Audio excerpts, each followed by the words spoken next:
Hello, everyone, and welcome back to Adoptions from the Heart TV. I'm your host, Amanda Aliberti. We are excited to welcome back Vince and Dan. Vince and Dan have previously interviewed for AFTHtv and were able to give you firsthand perspective of what it was like to go through a disruption. So if you haven't seen that episode, please be sure to go back to the episode guide and check that out. But in lighter note, we want to share kind of what has happened post their disruption as they have been able to successfully build their family. So welcome back, Vince and Dan. Thank you. Thanks for having us. Yeah. So guys, without kind of getting into too much of the ins and outs, just give like a brief overview of when you first applied through your disruption and kind of timeline of how long that all took and whatnot. We applied back in, March. It was in March of 2023. It took us about a full year almost to kind of like go live, so like going through, classes and, home study and all that stuff. We went live in, I think, February of 2024.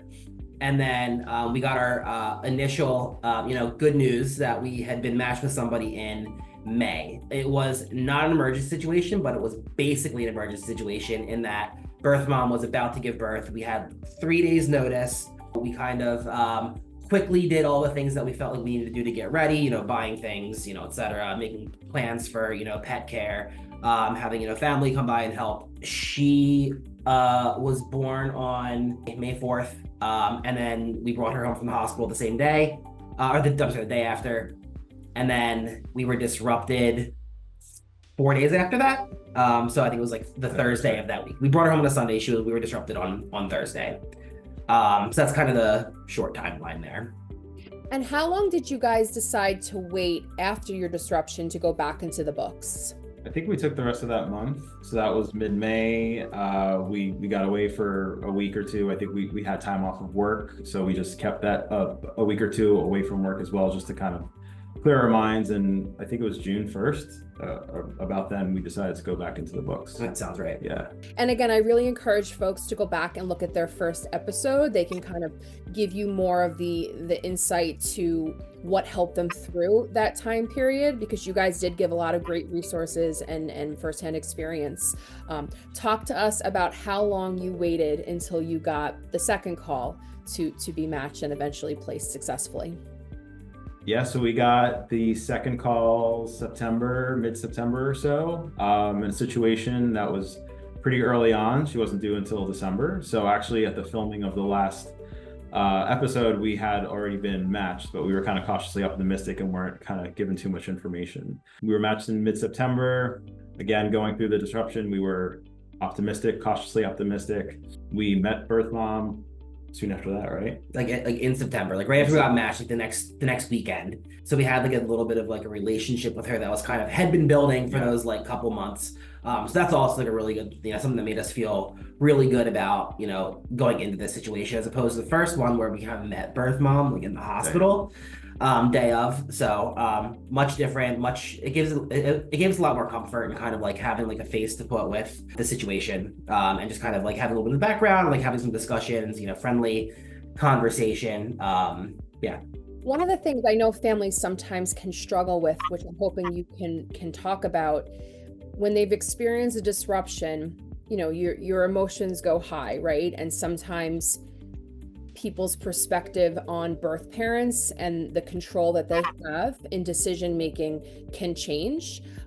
Talk to us about when you were rematched and you eventually met the expecting parent. It sounds like shortly after, a couple months before she delivered.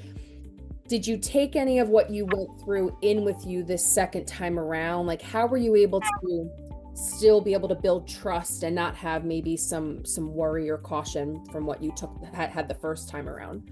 Yeah, I mean, truthfully, I do think we actually went through this a little bit in the first one, maybe with more in depth. So I'll try to summarize that quickly. But I do think, you go through this wave of emotions where you kind of do become like slightly distrustful of like others, the process. You kind of, think to yourself, like, why was this not caught? Why, how could somebody do this? And I think back then, and this still stands, I think we said, it took us like a solid, like, it wasn't that long actually. It was like a weekend of just kind of like sitting on it, you go through like anger, and then that kind of hits like more of a grief stage, and then you kind of like come out of it. Like, I think you actually said to us, like, the grief that you're feeling in this situation is probably like not even close to the grief that like a birth mom would feel. That really helped to like, kind of just like level set. So I will say, like, moving into like the second situation, I really didn't have much distrust at all. I think I'd kind of just like, I think the first time kind of hardens you a little bit too, where you're just like, whatever happens, happens. We know that we'll get through it if anything does happen. But like also kind of like recognizing that you can't let that last situation dictate how you feel or take away the joy and anticipation of the current situation. But, meeting birth mom, again, definitely helps, because like, I don't think we know what we're looking for as much as like a social worker would, but like, I feel like, you can kind of get a read on like where someone's coming from, if, how they're handling it emotionally. In our case, like, she was very upfront with, her situation, and, got a kind of chance to talk through like, what her expectations were. I think that just like helps everyone kind of, it lessens the anxiety, I think. And I think just going through that before, it helped us kind of get through one day at a time, right? I think, I don't know what word to use, not that it numbed us before, but we were fully aware of every potential scenario that could come from this. So we were just taking, it was September, the runways was until December, so we had some time. So we were just kind of taking every day, every week as it came, knew what all the potential outcomes could have been, and not get too tied up into the situation, and just let things kind of happen as they naturally would happen, and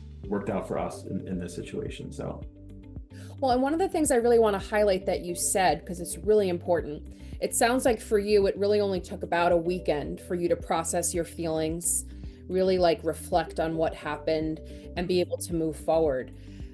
That time period, whether it's a couple of hours or a couple of months, depending on the person and how they are able to, move forward, is really important to be able to get to the stage that it sounded like you were at when you were rematched. And that's why when folks ask us as the agency, like, well, how soon should we go back into the books? Do you guys have a requirement or whatnot? We don't, because it's really up to the person and the family of what works for you. We just want to know that you have taken that time to process. And there very well are families that, get disrupted or even disappointed and then decide to immediately go back into the books. But we need to know that we've had a conversation with you and counseled you to make sure that you guys really are ready and you're not in the angry stage, because that can negatively affect the next situation and potentially your placement. So I really appreciate that you said that, because it sounds like that was the foundation for you to be able to move forward and build a healthy, trusting relationship with the birth mom of the child that you were successfully placed with. Talk to us about what life looks like today when you were placed, what your relationship looks like to birth family, and just overall how you're feeling about things. Yeah, okay, so we were placed then again on December, it was like December of this year, so a little bit of a somewhat Christmas baby. The relationship that we have with birth mom, I mean, honestly, it couldn't be better. We're in a really good situation. I know this isn't always going to, always the case, but, we've kept in pretty constant contact with her. The birth situation was like really special and unique. And like, I felt really privileged that we were able to like kind of spend the entire like weekend, the entire time that she was in the hospital, with her, like in the room adjacent, being able to like, share those couple days with her. Even some of like her family was, in and out, her mom in particular. And then we kind of like, the three of us, we were taking, the lead in like doing the initial like care steps, like, changing diapers and feeding and that stuff. But, she was happy to like take part in that. And we just had I'm sure it's different for us saying, we had a nice time. Yeah. But it was just like a really like good step in, us bonding with her and baby, kind of like all together. And then we kind of kept that going throughout the spring and, even to this day still. So, and there's just so much love in those rooms in the hospital that weekend, that I think it's just gonna be such a special story for our daughter when we can tell that story to her. So we're excited for that. So the famous question that families will ask is, when you experience a disruption and then you're replaced, like, does it all make sense? Like, are you currently in a place where you realize like what happened had to happen to get to where you're at? It's funny because I don't remember if it was you said this also. You might have. Sheila, our social worker, definitely did. In the aftermath of the first disruption, the first thing she's like, "You're not going to want to hear this, but I promise you, everything happens for a reason, right?" And at some point, like when you have your forever baby, it will make sense. And at the time, you're like, again, you're not going to want to hear this. And at the same time, we were like, I hate that you just said that to me because like it feels it's the last thing you want to hear in that moment, but it's true. But it is true. And you kind of look back at the situation you're in now versus then, and you're like, I couldn't be happier with the way this turned out. I wish it didn't happen to happen the way that it did, but like I'm grateful that things worked out the way they did now, and it does feel like we have so much of a better, like, again, understanding of the process. We have good resources because of it. We kind of set ourselves up to kind of be a little bit like stronger through the second situation. Yeah, it feels really good to be on. We feel strong, and we feel stronger going into it this time. I think that saying that everything happens for a reason. I don't know if I always believe that all the time, but I think it truly did happen for a reason this time, and we're truly happy and we're prepared, and we just love how everything kind of worked out. Well, and I think too, sometimes in life, whatever topic you're talking about, I mean, here we're talking about building families through adoption, but the more experiences you have, the more you're able to grow and learn and become stronger, right? So again, I don't think families necessarily want to hear this when they're in the moment of experience a disappointment or a disruption, but truly from my standpoint as the worker, I do see families able to come out more well-rounded, because sometimes when you're burned, and I hate to use that word, but when you are burned by a situation, you're able to like see things in a different light and appreciate things in a different light, and also see the strength of a birth parent and the sacrifice that they go through and continue to go through when they're securing their decision through that revocation period. And it allows you to understand why you're in the place of being this child's parent. Right? So again, it can sometimes be really hard in the moment, but the hope is that folks will see interviews like this and realize that there is light at the end of the tunnel. Yeah. There is. And I think we've also taken away a lot with, like, again, back to like cliched phrases, but like what doesn't kill you makes you stronger. Like, it's going into like our second placement, the fact that we had kind of like already hit like a worst case scenario for us. It could have been worse, like if it was, she had a longer, it was longer before the revocation happened, but in our case we saw it as kind of like a worst case situation. So going into that, like knowing like you already kind of seen the worst of it, so you can't, being prepared for that just like kind of like helped us also like with our emotions going into it. Like, we've been through it. If it happens, we're going to be all right, which might not have been the case that we thought about the first time. It was kind of like so devastating. How have your families reacted, and the support that they've been giving you throughout all of this? Families have been really, really good. I think the struggle that we had up front because of the disruption was that some family members kind of took a more reserved approach and didn't want to necessarily like themselves celebrate too soon. And like, parents were great, siblings were great. It was more just like kind of like other family members. And I think that there was a very noticeable difference in the way that people were letting themselves be more involved after that 30-day period. It was kind of like, you could like feel like, the clock had kind of like hit where it was supposed to hit, and everyone was like more relaxed. We probably did get like text messages from parents every day, like, we're still good, everything good, everything good, everything good. Yes. Stop. Well, and that's important for people to keep in mind, because you're going through it, but you also have to deal and manage with the emotions of the people who care about you. And sometimes things may be said or questions asked that, not that they're insensitive, but like they just don't get it because they're not really in it. And being able to manage that to the way that works for your family is really important. So I think folks who are listening in on this want to think about that at whatever point in the process you're at, but knowing who's going to be your village of support during this, and being able to have open and honest communication with them, of knowing that this is a process. We try to be very conscious of language, right? You're matched, you're placed, but this is not your baby yet, right? And for you guys, you were successfully placed through revocation, and this little girl was meant to be a part of your family forever. And that's why you're at the point of finalization. And, you're now her legal parents, which is super exciting. But it was a process, and it is a process, and not everybody goes through the same journey. Not that we want to wish disappointments or disruptions on anybody, but I do find in my experience that families who have experienced it truly understand the birth parent journey in a stronger way. Yeah, I think with family members, just sharing the resources that we went through as well, as much as they're willing to kind of absorb those resources. We even showed his mom or a couple family members our interview on the last episode, which I think his mom really appreciated, and it really gave them true insight to, even though we kind of described it with them what the situation was, they had a different perspective on it after seeing our episode. So I think, sharing the same resources that the adoptive family would use with family members, I think really helps the process too. Great.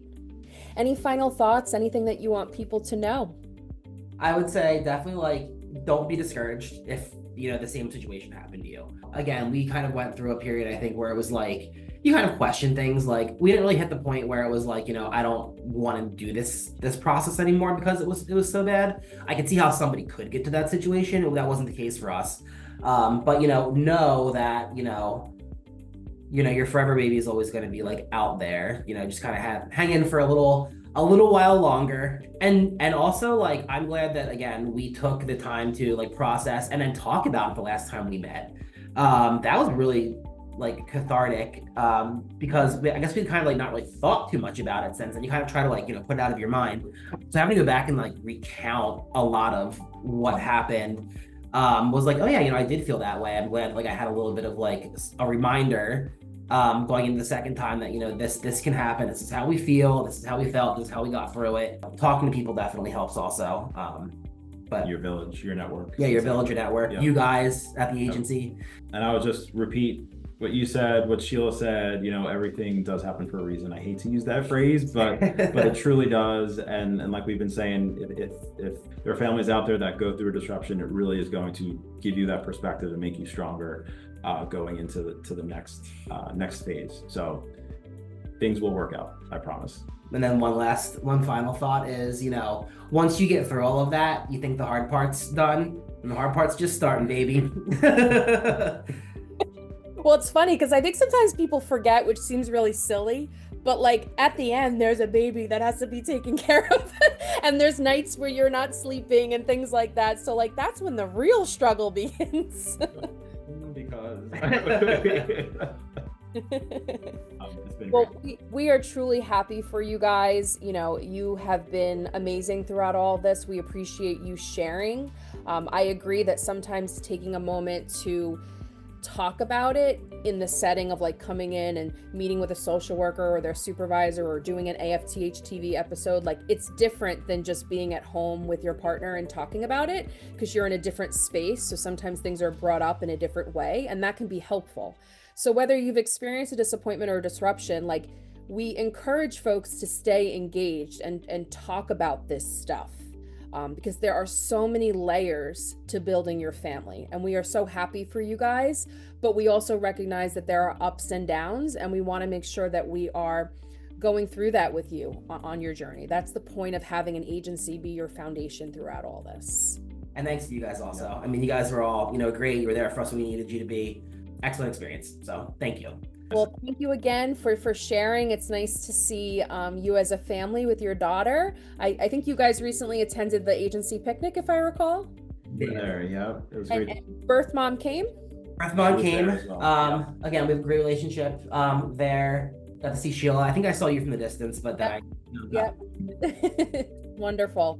We continue to urge people to attend any agency events. It's nice to meet up with your birth families and just be with AFTH staff. We love to see you guys with your children. And we're just happy for you. We know it's been a long journey, but you're in the place that you're supposed to be. And I just wish you and your family well. Thank you so much. Appreciate it. Continue to tune in to future episodes here at Adoptions from the Heart TV.